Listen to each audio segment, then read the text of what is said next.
you're up on film business. You know what I'm talking about right away. Well, we have to, because the students ask some very good questions, Mr. Yeah, I bet they do. Well, on the way with this, it was the first day shooting out at MGM, and because Mr. Hearst released all the Cosmo things through MGM at that point. Yes.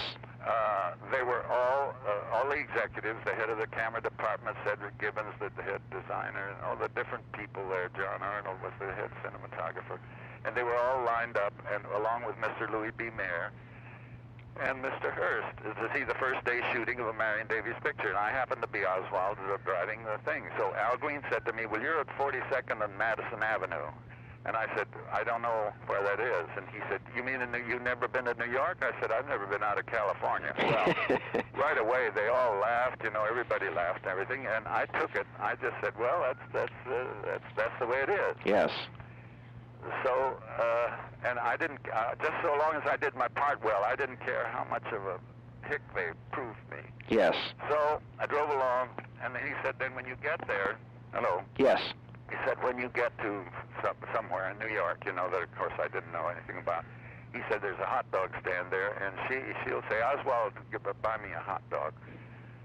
So I pulled over and said and here was a red-faced, and they called him Crazy Otto. He was a fellow that worked was a hang-around studios all the time and quite a boozer, and he looked it.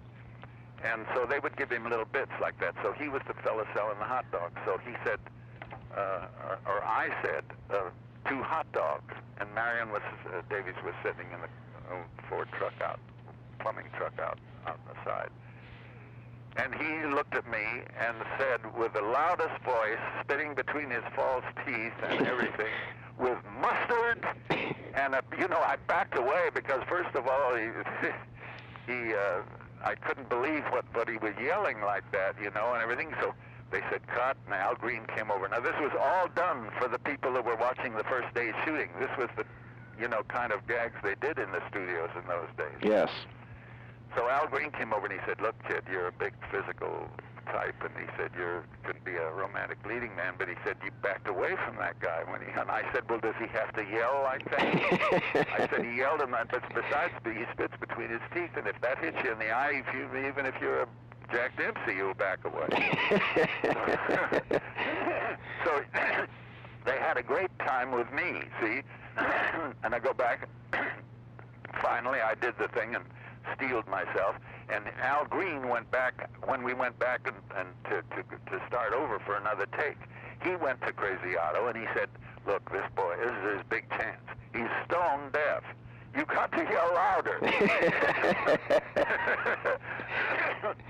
This is the absolute truth. They're really having fun with you, Mr. McCrea. Oh, they were having fun with me, and of course I went along with it because I was on salary and I was working in the picture. Sure. Yeah, you bet, and I didn't care. So, but you know what they did later? They invited me to go and have lunch in Miss Davies' bungalow with Al Green and Mr. Hearst and I don't know who all, the other people who were in the cast. And so, and the manicurist and everything at MGM would say, you're the guy that's kind of deaf. And so it was a big gag thing, but I always told, instead of being bitter or being disturbed by it, it helps me because yes. It gave me an identity. Sure. See, because there were a lot of young guys just starting out that were in the position that I was. Sure. This made me a little distinctive. They worked the gag on me. Interesting. It's a wonderful story, Mr. McCrea. Yeah, and you know that I was always invited to the things up there at the San I must have been there 40 times. That often to San Simeon? I beg pardon? You went 40 times to San Simeon. Well, I shouldn't say that many, but dozens of times, you know. Yes. I just can't remember them all because what you see I became later when I would be about maybe 23 then, something like that. I was an available bachelor. Yes. And when they had these big dinners and have all these people, they wanted man, woman, man, woman, man, woman sometimes. They didn't want it all together. Right. So I was always an available one. And so I was invited. And then, of course, I got to know the secretary of Cosmopolitan, who was very, very friendly and she just thought that She just always said that. She said, well, you'll make it. You just keep going. You're going to make it. Yes. And these big actors, like I was telling you, that were successful and that were friends of mine and liked me, but they just said, look, I just don't think, and you know, and I asked one of them what it was, and they said, well, you're not good looking enough. Yeah. They said the guys that look like Buddy Rogers, you see, now that had just done Wings and those things. Yes. And the real good Rudolph Valentino, different ones that were very handsome. Yes. Wallace Reed.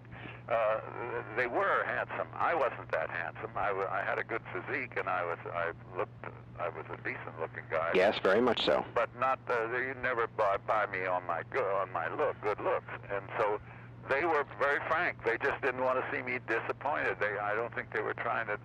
But you see, I believe that somebody up there likes all of us. Yes. And if that's our right place and we make the right moves and do the right things, we'll make it. And if it isn't right for us, we'll do something else. Yes. You know? But you certainly kept persevering, though. You didn't quit, did you? No, I never thought of quitting. Yes. I never thought of quitting, and if I had, I would later, when I was successful and there wasn't much chance of me having to quit, I said, well, if it ends tomorrow, I can go out on a ranch and still do a day's work and make a living, and I'll eat and sleep and be warm. Yes.